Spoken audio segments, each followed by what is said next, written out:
Hello, and welcome to episode 39 of Mishmash Mayhem. Mishmash Mayhem. The podcast where we take the schoolyard conversation of, hey, which one of these fictional characters would win in a fight, and we talk about it on a podcast. That's what this is. Welcome to the podcast. Don't hate us for our hiatus. Hey! It's now 2021. Yeah. And indeed, if you reverse... Oh, no, not quite yet. But give it 11 days. No. 11 days. In 2 days' time... The date will be a palindrome of 2021. It'll be 1202-2021. Unless you're American and you use the months first for some weird reason. Tell me, can anyone tell me why they do that? Because it just doesn't make sense. No, I don't know. It's like if I was to describe my height and say I'm 83 centimeters and 1 meter. Like, what's up? It's just daft. It's just different, isn't it? I mean, I guess it's what they're used to. It only seems weird to you because you're not used to it. Yeah, but it goes against convention because there's like 3 things. And it goes like, you put the very local thing, the slightly less local, the thing that the day, then what that date is in, and then what that month is in. It just makes so much sense. Rather than going in scale. And then go back out way in scale. Would you think it would make more sense if they said year, month, day then? If they said year, month, day, I would still think, I'd probably still go, that's different to us. But at least I think it would be consistent within itself and I wouldn't be angry about it. Yeah, that's fair. I understand that. Anyway, that's not what we're here to do. What are we here to do? Well, much like every time we are here to put 2 of our favourite or our viewers? Sure, I'm going to call you viewers. Viewers' favourites, characters to the test in a battle of ultimate metal, death and destruction. I cannot guarantee there will be death, destruction or metal in any of these fights. We're going to take a look at our 2 fictional characters. We're going to introduce them, give you a little bit of backstory about them, tell you who they are, tell you what they are, what kind of weapons they might come equipped with into a battle to the death, if they're armoured, if they're really good at judo, and more importantly, what their favourite set of Dungeons & Dragons dice is. Because everyone has a favourite set of dice. Don't you? No, I just use whatever dice are to hand. What, you don't have a favourite set of dice? No. Oh, that's so sad. So last time, I would say last week, but I always say last week, and that's wrong even if we didn't have a hiatus, because this is a fortnightly thing. But we did have a hiatus, so even more long ago than that. But last year, saw... Well, actually, is this the first one after the hiatus, or is there one that was released before that? Well, it's funny you should mention that, because there is... this will be the second one after the hiatus, because I love it. The last one we recorded beforehand will be the first one. Yep, okay. And I started editing that yesterday. So it will either be out this weekend or next weekend. Probably next weekend, if I'm being honest. Okay, well... But we obviously, when recording it, didn't do our maths very well. And we were like, because we referenced several times in the 10 minutes of it I have actually edited, we're like, yeah, this episode's going to come out like just before Christmas. It's going to be great. Christmas, woo! And it's not going to come out just before Christmas. It's going to come out at the end of February. I mean, arguably, that's 10 months before Christmas. Well, yeah, but it isn't just before Christmas. No. Not by a long shot. But anyway, last time we had Skeletor. This, I am referencing the right episode, right? Yeah. Good. Versus Trevor Belmont of the Castlevania series. And they fought in the most classic of places. No, not your driveway, not your mum's porch, not the school playground, but the arcade claw machine from Toy Story. Oh yeah, I'd forgotten that. And after a battle, Skeletor wasn't defeated per se, but retreated, therefore giving the victory to Trevor. So he is our reigning champion for this. He is indeed. Last time I gave you a clue. I don't remember what it was because it was like over 2 months ago, but it was probably along the lines of another undead character who uses very inaccurate weapons. It was probably something along the lines of that. But you'll find out who they are later. I know that one of their key features is they use inaccurate weapons, which suggests that they're not going to be that effective. Well, see, now, we'll come to that when we come to it. Because, as with tradition in this show, we always introduce the reigning champion first. Oh, yes. So it is that time to go through the characters. So, take it away. So, Trevor Belmont, he is, like I say, at the start of the Castlevania series, he's quite a gruff recluse character, doesn't really want much to do with people. I don't want anything to do with you. Yeah, he's just like, oh, I just want to sit in the pub and get drunk. Ugh. But, he, over the course of the series, he grows to, bond with Cypher, who is I can't remember what the actual Castlevania term for it is, but essentially a witch. Cypher! Alucard, who is, obviously the half vampire son of Dracula, and they sort of join forces and become friends and go and fight all the vampires to stop Dracula's army. Yeah. I'm being very reductive. Castlevania is a really good series and I recommend people watch it, but essentially that is what happens. But you probably don't care too much about that, about his character growth. What you care about is how he does stuff in fighting. So Trevor is, as I sort of mentioned, a Belmont, who are a family famous for vampire hunting. They're all very skilled in combat and stuff. There's such a reputation of the Belmonts that even vampires are cautious and are sort of afraid of the Belmont family, of which Trevor is the last living member at this point. So he is trained in hand-to-hand combat. He's very proficient. He can use a sword very well. I'm pretty sure at times he's used a crossbow, but that isn't really a go-to thing. Hopefully he didn't use it as a sword. No, I don't believe so. I don't believe so, but I cannot confirm or deny. It's been a while since I watched it. And obviously I did all my research for this character 3 months ago. Yeah, that's fair. But I think perhaps his most interesting thing that makes his fighting style quite unique is although he wields his sword primarily one-handed, he does occasionally two-hand it.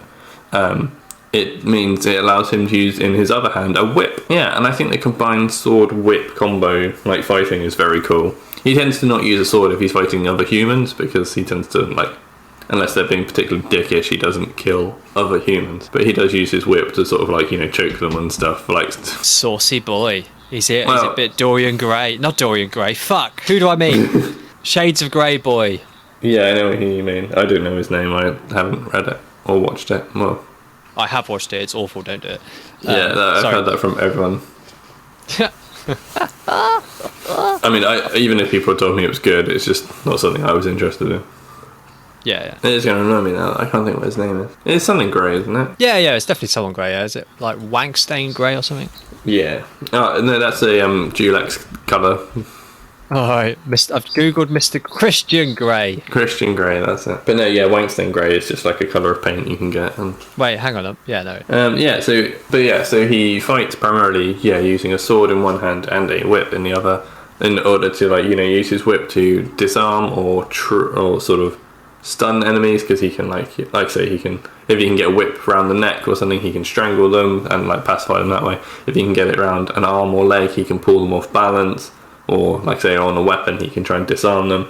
And then he can go in with his sword to do some more lethal damage. But, as mentioned, even if he were to somehow lose both his sword and whip, he is still very capable in fisticuffs. It is fair to say that he has no qualms with perhaps fighting, untraditionally. He will do what he needs to get the job done. There is nothing, as far as he's concerned, about a fair fight, because he usually fights undead and demons and such, and if you're not willing to hit below the belt or whatever when necessary, you're gonna get eaten. I mean, yeah, zombies don't hold back, do they? Well, I mean, they do, but only because he doesn't really necessarily fight zombies.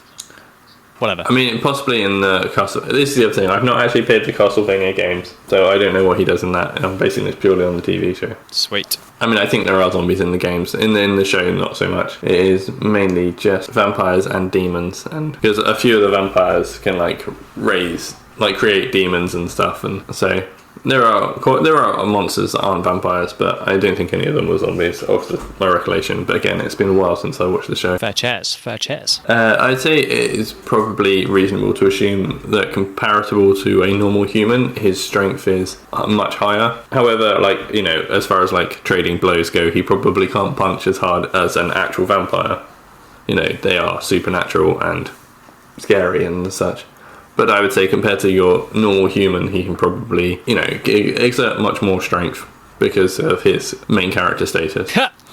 Where did he get his super strength from? Just because he's a main character? That's the only reason, really? Well, yeah, I mean, it kind of is. I was trying to think of a good justification. Again, maybe if you know the games and there's more lore to it, there might be a reason, but I was trying to think of a justification. I was like, Yeah, I mean, like I say, there's probably the fact that he's been trained as a vampire hunter from, childhood. So I guess if you train anyone to fight from childhood, they are probably going to be stronger than your average person. Yeah. So potentially that's the reason, but if you think, I'm aware technically this is a Western anime, so not a true anime.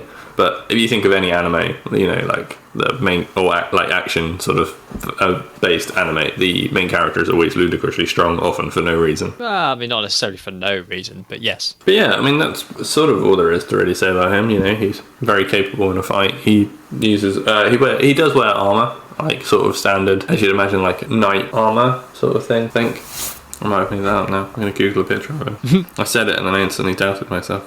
Yeah, that's wrong. Ignore that. He doesn't wear armour. Oh, he just runs around naked, wearing a bath towel and a dressing gown. No, because he's not a female anime character. I love it. Or Arthur Dent. He doesn't run around naked with a bath towel. He doesn't think that he's aware. It's important to know where your towel is, because if you know where your towel is, you seem organised, and therefore people are more likely to trust you. But I mean, he does walk around in a dressing gown, doesn't he? Yes. Crazy man. I've done fancy dresses after Dent because it's really easy. You just roll out of bed in the morning, you're like, oh, what do you know? I look like Arthur Dent. How fantastic. Yeah. It's like, I just need to put on a brown dressing gown where I go. Grab a towel and put it somewhere.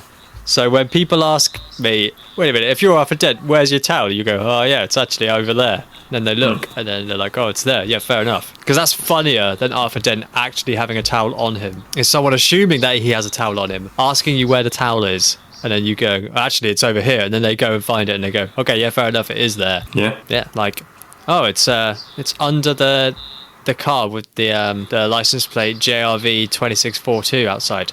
And they go, oh, really? That seems unlikely. And then they go there, and then you blow them up with a pipe bomb because you wanted to. They were your assassination target. Got him. Got him indeed. That's basically Trevor Belmont in a nutshell. I'm sure I did a better job of explaining him last time. I will have to relearn my research for if he wins this one, ready to do a better job on the next podcast. That's right. People don't come here for the greatness of our research. We did certainly get some compliments on all like the lore and going into depth and stuff on things. Cool. But perhaps that was like the first episode a character is in, I feel like it's quite important. On subsequent ones it's less so. Yeah. Speaking of first episodes, it's now time to introduce the challenger for this week. Bum, bum, bum. So they're undead to a degree. Probably. I don't really know. The research was difficult to do on this one. You'd be surprised how few websites there are. There's like Wikipedia, and then there's about 3 or 4 fan sites which all have the same text in them. It's like, okay, thanks. Who uses extremely inaccurate weapons, but we'll come to that. They are, of course, from an anime, because, well, I mean, they're not, of course, from an anime, but they just are. They are female, and they are the Shikabane Hime, or known as MakinaHoshimura. That's her name. MakinaHoshimura is a Shikabane Hime of the Kogan sect. The Kogan sect are a order of monks who go around using Shikabane Hime to help defend the area from rogue undeads. In this world, in this lore, if a person happens to die and has really strong regrets, or like a really strong urge to do something after they die, they become a Shikabane or a corpse. So they become like a living undead. And the Shikabane Hime are Shikabane, I'm going to say this word a lot, who have been approached by the Kogan sect. I don't know if I'm saying Kogan correct because it has a weird accent over the first O, but I'm just going to shoot my arm. And they essentially get like almost adopted, partnered with a monk, and then they then become a Shikabane Hime, and their job is to round up and hunt and kill these other Shikabane who are going around doing bad deeds. Like, oh, I died when someone stole my wallet and I really wanted to buy a lottery ticket, or I don't know, that's probably not a very good regret. Probably more just that they want to kill the bastard who stole the wallet. So they'll go and kill that bastard who's trying to kill the bastard who stole the wallet before the undead kill the dead. Cool. As a Shikabane, they have superhuman strength and normally have a unique ability or attribute called a curse. And Makina, curse is I mean, it's not really a curse. I don't know why it's called a curse. I guess it's because they're undead. Is essentially indefinite regeneration. Now, it's not super fast. It's not like you just get shot and the wounds come out of you. It's more like, do you remember watching Torchwood? You probably don't, because I don't imagine it's your kind of TV show. Yeah, I don't imagine it's your kind of show. There was an episode, or maybe there's a whole string of episodes, I don't really remember, where Captain Jack Sparrow got like regeneration, but he could still be almost like destroyed, but he would slowly regenerate over time until he came back as a human being. So hers isn't as slow as that, but it's not like she loses an arm, she has a new arm. It just means that if someone was to like shoot her and be like, she's probably dead, and then walk away, she wouldn't be dead. She'd just hang around for an hour or two and be a bit sad about it, and then get up and be very angry. Mm-hmm. So she has, that's her superhuman strength and her ability, her curse. Because she's partnered with this monk, they provide them with life energy called rune. It's almost like a kind of tether, but they're not really... So, I mean, if their partner monk dies, the Shikabana Hime will normally either die because they've lost their tether to life energy, or they'll just become a regular evil corpse thing. So, they try to avoid that at all costs. So it's almost like, you've become a regular undead, a monk comes along, he gives you some life energy to keep you going for as long as possible, and it kind of bestows some kind of curse or blessing on you, which they call a curse. But if they die, that's bad news for you, unless another monk comes along. So often they have to work kind of closely together. And the monks of these sects are just trying to kill or get rid of, these undead people. So, as a classic anime, of course, Makina is a teenage girl. Obviously. God knows when she died. I don't remember. I think it was a while ago, to be honest. So she's been a corpse for a decent amount of time. But her weapon of choice, she has no armor. Her armor is 2 red ribbons in her hair and a typical high school uniform. Yeah, I was going to say, surely it's a school uniform. Yeah, it's a school uniform. It's not the best protection ever, but who needs protection when you're undead and regenerate? Oh, yeah, exactly. Yeah. But anyway, her weapon of choice, and indeed I'm pretty sure it's the only weapon she's shown to have used through the series, but do correct me if I'm wrong. I wouldn't be surprised if she has used melee weapons, especially given her superhuman strength. But anyway, for some reason, she absolutely loves the Ingram Mach 11 submachine gun. That's fair. The Ingram Mach 11 submachine gun it's kind of looks like an Uzi. Yeah. And it's for humans, it's notoriously inaccurate. As in, it releases the entire clip of 30 odd bullets in 2 seconds. yeah, the whole 32 round in 2 seconds it normally fires. And it has a lot of recoil. So if you were to do that as a person, you'd probably paint Looney Tunes around people. But because Makina has her superhuman strength for being a corpse, she can actually hold the recoil so much that she is pretty much pinpoint accuracy with these things in the way that she can shoot off monsters' tentacles, arms, legs. So she is not hindered by the typical inaccuracy of this weapon, which is designed for humans, because she's just got fucking beefy wrists. She tends to jump into battle with 2 of these, 1 in each hand, because when is one submachine gun not enough? When 2 would all do. the time 1 submachine gun isn't enough, so always have 2 submachine guns on you and a lot of spare bullets. God knows where she keeps it, because she just seems to find an indefinite supply of ammo. I honestly don't know where from, because cartoons. I don't know where she gets it from. You look at pictures and you're like, she's not wearing an ammo belt, she's wearing a school uniform. Where's all that ammo? I guess it's inside her jumper. I don't know. No, well, where does Legolas get all his arrows? It doesn't matter. So as a Shikabana Hime, her motivation, other than to get revenge or whatever people killed her in the first place, she's also kind of tasked with killing 108 corpses, in which instance she'll gain access to heaven. It's unclear how many she's killed at the time of the anime happening, or the manga, whichever you're reading. It's safe to imagine it's probably some a decent amount, but it can't be anywhere it can't be within 10 or so of the final thing because she kills a lot. But there's a lot of these priests with Shikabane Hime going around, so she's not the only one cleaning up the undead. But she's so that's her motivation is definitely to kill these undead things because then she can get to rest, get to heaven. But she is definitely quite impulsive and reckless. Well, not necessarily reckless, but she does like just absolutely jumping in and gunning with these guns, and as I mentioned before, trying to shoot things off of things, limbs, etc. Because as with all classic undead zombie things, you can classically kill a Shikabane by removing the head or destroying the brain. It's unclear whether that applies for Shikabane Hime, especially as she has almost unlimited regeneration. I would kind of assume if she did have her head removed, she would be dead. Not that it would matter for this instance anyway. In this fight, if she had her head removed, she would be rendered out. But if she comes across a big tentacle monster dude, she'll happily take its arms off and then finish the head because it just makes life easier.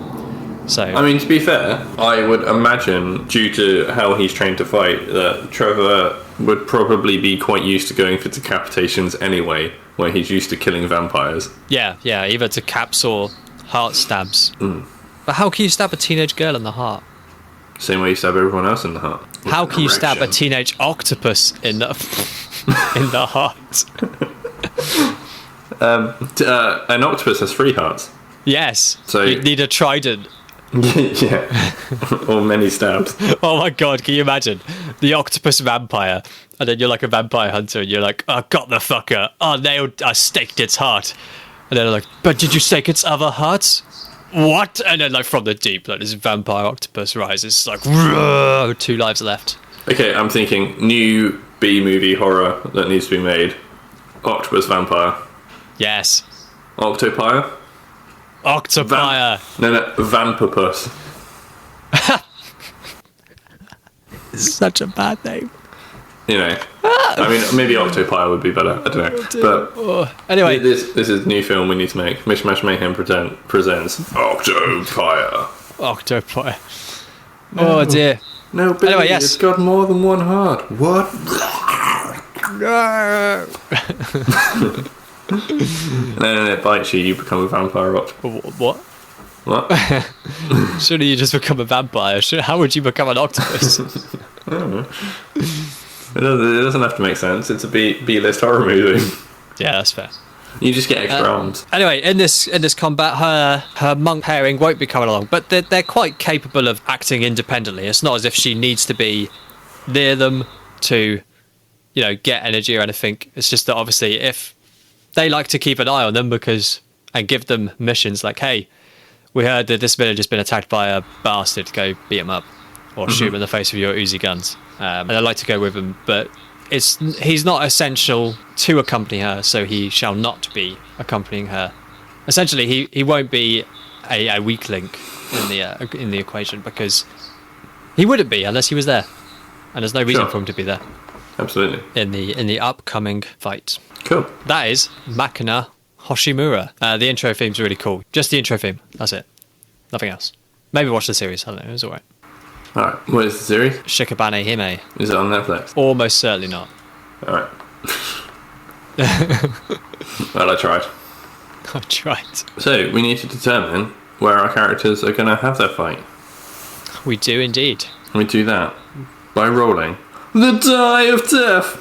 The die of death. Hopefully that whisper was loud enough. It's a deadly die.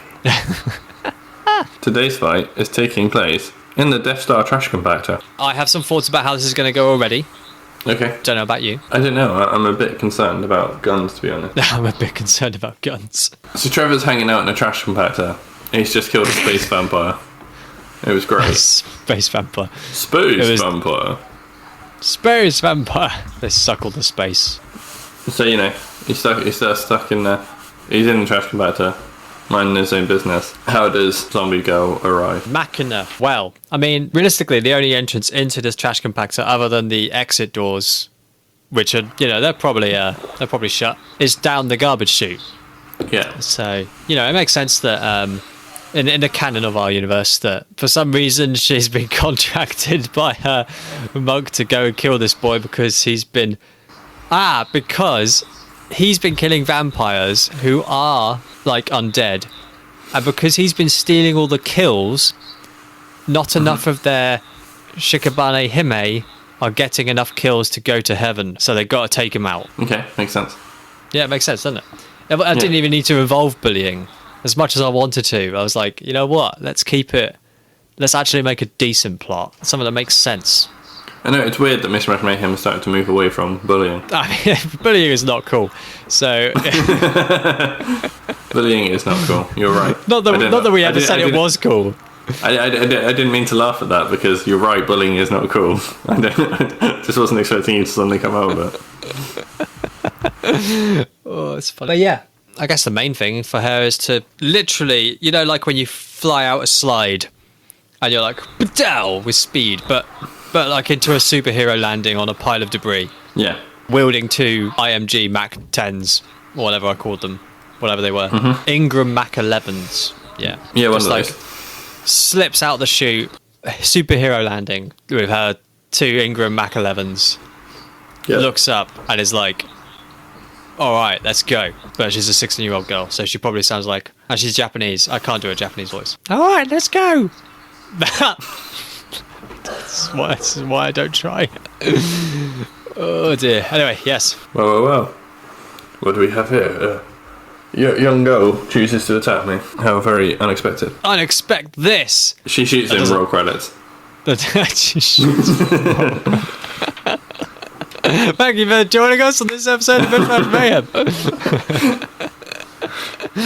I mean, to be fair, she is gonna. I don't think she'd hang around too much with the pleasantries. That's the quicker she gets to kill this guy, the quicker she gets to kill other guys who are actually. The quicker she gets to heaven. I totally understand.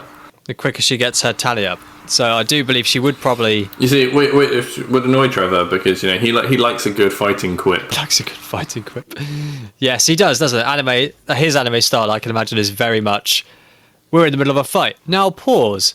Tell me about your evil plan. Well, how dare you? You will never be evil plan. I don't think that. No, they tend to do all their monologuing before the fight. Once the fight starts, right, okay. It's a fight. Right. Okay. Sure.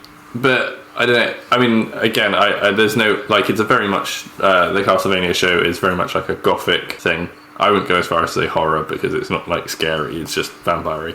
But it is very much gothic, but so it's not like a funny show. But he has a few good like one-liners and stuff. He's sort of, I guess, the comic character of it. Right. So he's like a vampire hunter James Bond, but with more class. Probably a bit less class, but more respect for women. Yes, that's not hard. No.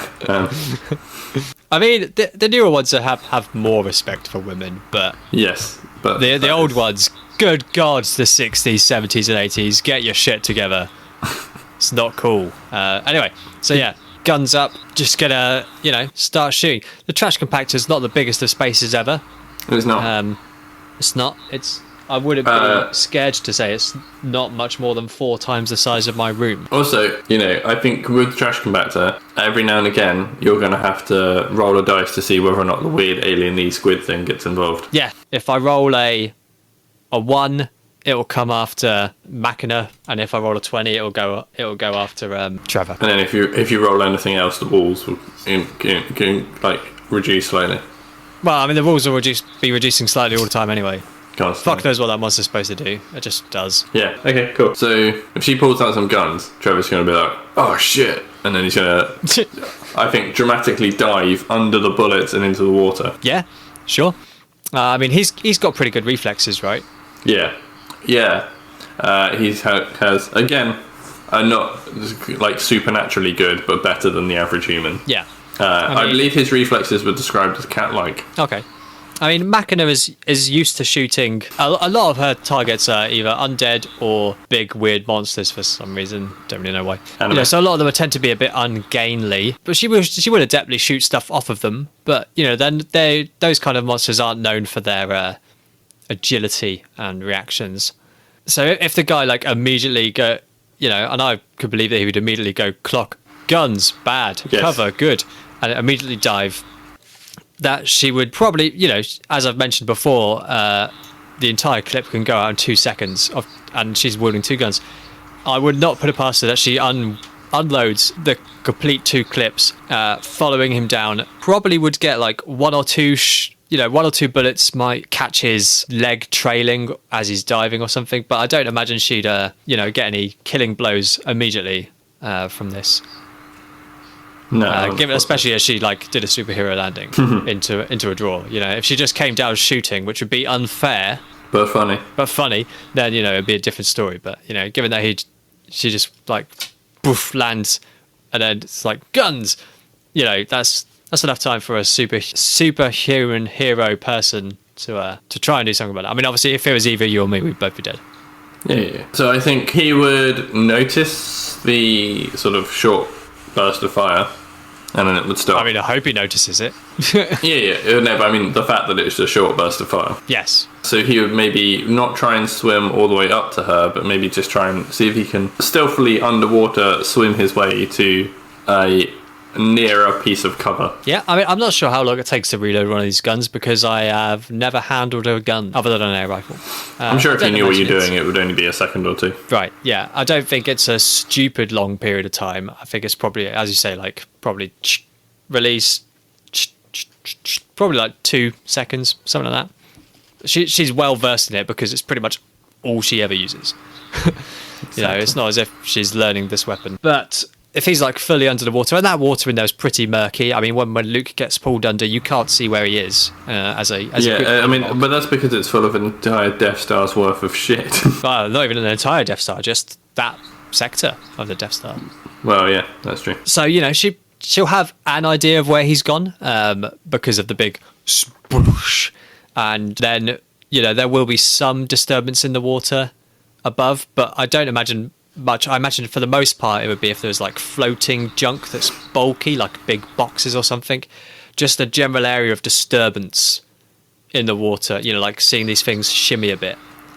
But guns, is she just going to fire blankly into the water? Probably. Or blindly, sorry. Maybe with one of the guns and having another one ready to fire if they pop out. Yeah. While backing away from the suspected place, because, guns have range and people with no guns don't have range. It's classic. Back herself into a corner on a big heap of scrap in the corner, probably. At which point the walls are going to start shimming in because it's the Death Star trash compactor. And that's what happens. Well, yeah. And of course, after she fires, I assume that she's probably going to completely miss with this blind fire because she doesn't know where he is. Ironically, if she was a human, she might have hit him. But because her beefy wrists are so good, all her bullets go exactly where she wants them to go, which isn't where he is. The thing is, irony. Like I say, his whole thing was he was going, oh yeah, she's only going to go out quick, and then I can move strategically. Yeah. So, I mean, he's still going to try his best to not be noticed and try and stealthily swim again a little bit closer, but try and stay hidden. He's not got long to move in between these these bursts, but he's bound to have a really good lung capacity. He's bound to be well versed. It's easier to see out of water than it is to see into water. I assume that he, even if he doesn't know exactly where she is, has a good idea from the sounds coming through water and obviously the angles that the bullets are coming in. Yeah. So he'll definitely be creeping his way towards Makina. But obviously, I was going to say at the same time, if you think that she would be able to detect where he's going, she has saved one of her guns, which kind of ruins his whole strategy. Well, so normal situation. I say normal situation. If the trash compactor hadn't just started moving, there'd be far less disturbance in the water, other than those caused by Trevor. But given that the walls have just started caving, she's going to just briefly lose her balance. They're not expecting that to start go. She'd be absolutely fine to keep her balance on this pile of scrap as the walls move in. But the walls moving in, they're going to be moving large chunks of debris that are under the water, above the water, in the water. And it's going to kind of mask where Trevor is. I mean, it does also mean that Trevor's going to have a harder time at working out where Makina is. So she's probably just going to reload one of her guns, just keep going one gun at a time, just firing into the water, while reloading that gun, go for the other gun. And like kind of keep up an almost steady like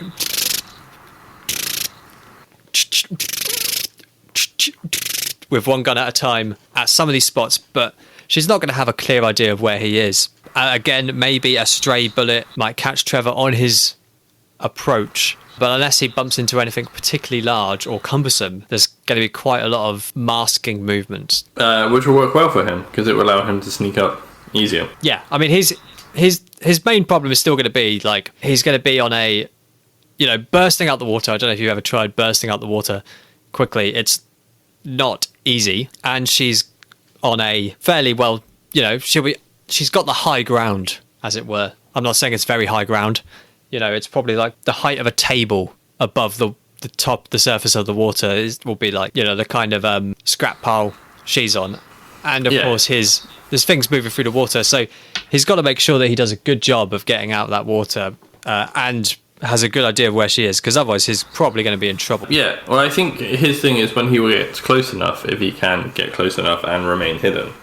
So rather than try and get out of the water to attack her, would be to like whip her and pull her in. Can you whip out of a water?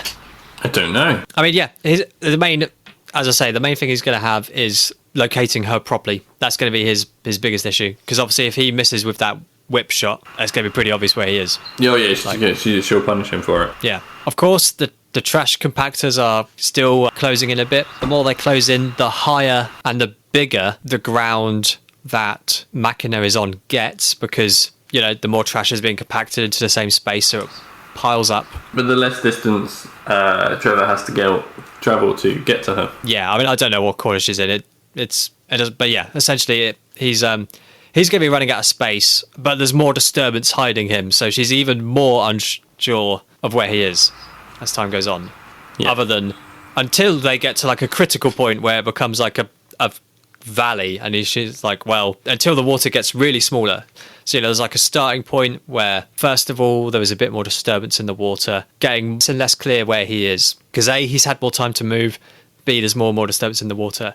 Eventually, now that disturbance is at its like maximum, and the area of water is going to be shrinking, so now it's going to be becoming more and more certain where he is, but only by reducing the size of a volume. So it's all about whether we think he's capable of, and I think he's probably capable of getting fairly close to where he thinks she is, which if she's firing constant things into the water, that's not going to be hard to gauge the area anyway. It's all about whether we think he can successfully get a whip onto her out of the water and then drag her. That's going to be the crux of this matter, I think. I don't think he can, because even if you can't in real life, I mean, anime, it would look badass as well. It does sound pretty anime, doesn't it? Like right. I was about to say as well, like a normal human, probably not a chance, but the fact that he's like a well-trained anime vampire hunter, and yes, we're using the fact that he's from an anime to his advantage, but that's fine. She's also from an anime, and we used it to her advantage. Deal with it. Also, I'm pretty sure it's almost a catchphrase of this show by this point, of just saying, because anime. And if you don't think the fight would have gone this way, if you think she would have just come down and shot him in the face, that would have been really boring, so, deal with it. Yeah. Alright, so the area is getting smaller.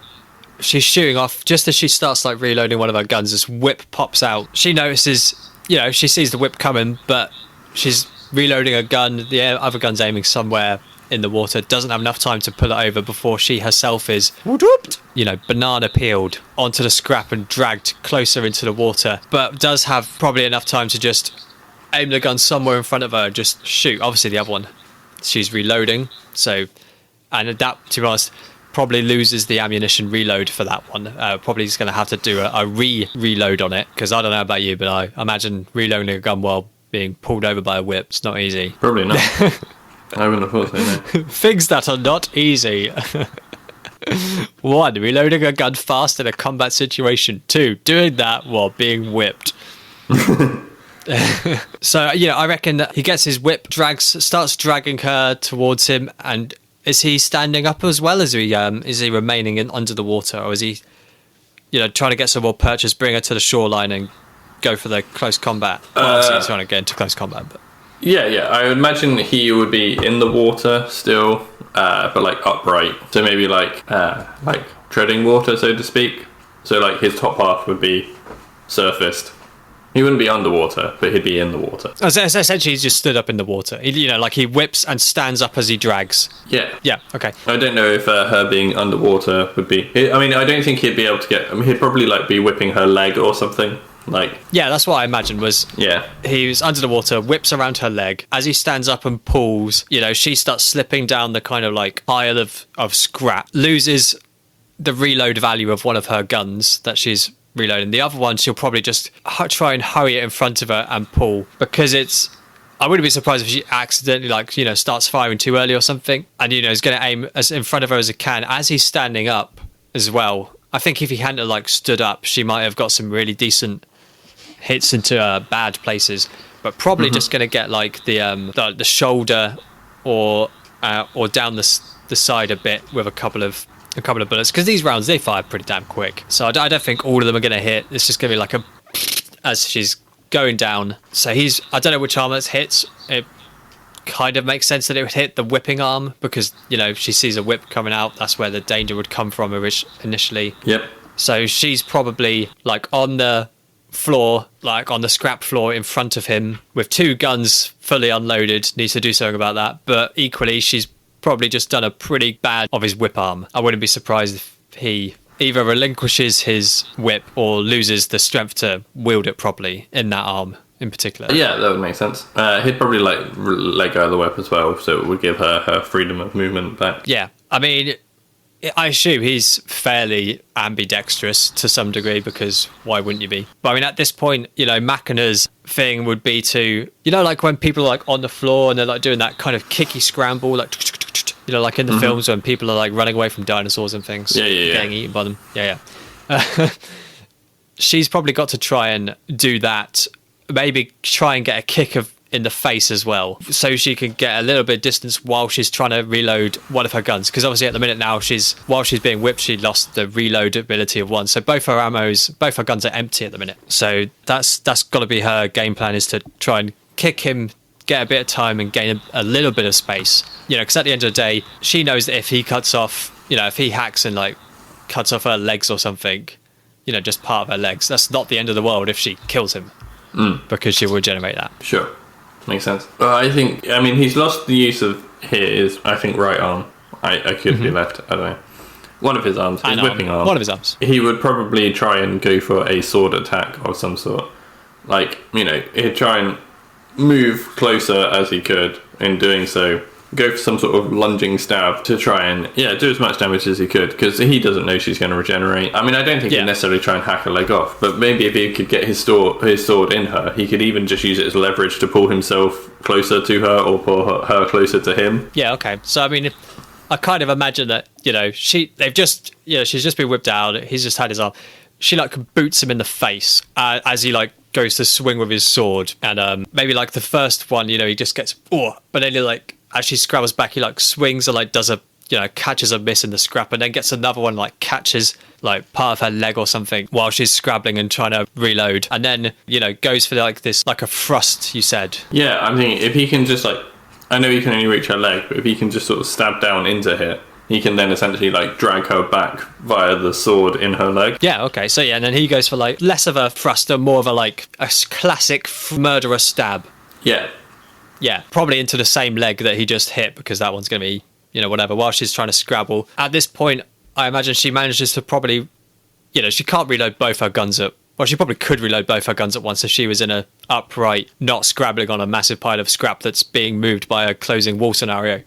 But probably, has to more just go for, load one of these guns. If I've got one of them loaded, I've got a dude right in front of me. That's a lot better than to quickly load one gun than to struggle with two, where I might lose them. So probably gets manages to get one of these guns loaded as he stabs into her leg, and then is he trying to pull her forward? Yeah, he's gonna drag her by the leg wound. Yeah, so I imagine he pulls this sword forward. Some of it rips through her leg a bit, which is painful and disgusting.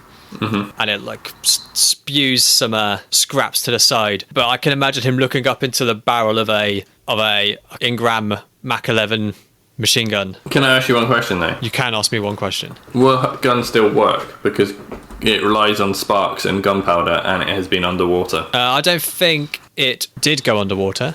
Didn't she go underwater when she was whipped and dragged into the water? No, I think she was just dragged more to like the shore because he was at the edge, right? Okay, that's fine. But I will Google it as well. In which case, I have no qualms. He can be shot in the face. I will also Google it. It also says because I know for some, like for example, is it the Scar is like super fucking reliable? No, the AK-47. You could chuck that shit in mud, and it will still work. It's disgusting. My point was you couldn't chuck it into a pond or whatever. I don't think it went fully underwater, but it probably has at least suffered some water. Yeah, I think it's probably fine. If it had gone fully underwater, then I would be like, actually, hold up. Funnily enough, I can't find any information on how reliable a Ingram Mach 11 submachine gun is after it's been hit with some water. And I'm kind of worried that I might get arrested for looking up these things. Yeah, it'll be fine. It probably will be fine. But I think for the most part, most guns are okay.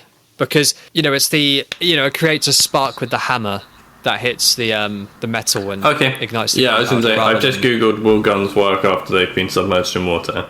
And it says it will unless it has been permitted to rust badly after being submerged. Yeah, okay, there you go. And I know this is widely generic, but this is based on the average gun. Yeah, well... Yeah, it says most handguns and rifles work if they are dropped in a lake and picked up in less than a minute. Yeah, there you go. And I know it's not a handgun or rifle, but I mean... Well, they work on the same technology. Yeah, they work on the same technology. So yeah, that's I believe, stab, drag, ow. Yeah. Face and body area. That's what I believe would happen. I believe that would be Trevor's brain sprayed across the back of the trash compactor. Which then gets steadily closer towards her. I did roll the dice a couple of times, by the way, but I didn't roll any 1s or 20s. That's cool. Just for the record. No, it's fine. Well done. So that's mightily sad for Trevor Belmont. That is sad for him as well. I liked him as well. I thought he would have been really, actually quite competitive in the Hall of Fame. But never mind. He probably would have been very competitive in the Hall of Fame. Unless he'd gone up against Samus, because as you've learned from this fight, guns are not something he's best capable of fighting. Yeah, I think his main problem is obviously his main quarry are vampires and things which are primarily close arms combat people, and he was armed for close to close / sub mid range combat.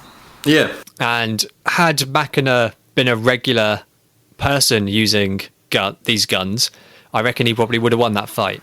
Because if a regular person gets pretty much like their leg like sliced in two, they're gonna feel that. That's gonna really throw them off. But as someone who's been undead and been through a lot of pain and stuff before, you kind of get used to it. And as someone who specializes pretty much in only using these machine guns, her efficiency with them is quite good, especially for like the reloading and getting shots on target, which ironically did save him at some point. But yeah, I think if it was a regular human with those guns, Trevor would have probably won that fight. Fortunately for him, it was the perfect combination of bad things. Someone with enough resistance to stick the first sword blow without too much damage, and a weapon that he struggles to deal with at his in his preferred combat style. But I think that arena for him was probably one of the best chances he had. Maybe. It did certainly allow him to gain distance on her. And honestly, if I'd have rolled the Sneck Monster, whatever it was, if that had gone for Shikabane Hime, I think it would have, or Makina, I think it would have been over for her, because he would have been able to take advantage of that situation. That is the way. It is indeed. So I need to leave a clue for next week's character. Well, next episode. You do it too. Yeah, well, everyone does it. Or both of us. All both of us. So this character, in the game that she is from, she is a game character from a game. And when I played this game, she was my girlfriend. Ooh. So, I like this character. I would say it is fair to say, when playing this game, which potentially gives you an idea of what sort of game it is, I got perhaps too involved in my relationship with this character, and I took it very seriously. But she is a character who is able to use her inner spirit to create magic. I think is a vague enough way to describe it, where people, when they know what it is, will be like, oh yes, but not instantly go, oh, it's that. Yeah, I don't know what it is. Also, her character, as I will probably mention when I talk about it next week, was very heavily criticised for her costume. Okay, so there's that. Also, just so you're aware, it will be a battle of the teenage girls. let's go. So, hey weebs, this is your episode to watch. To listen to. Yeah, that one. Enjoy.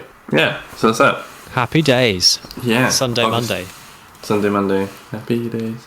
Tuesday. I had to think about what day was next. Is that embarrassing? A little bit.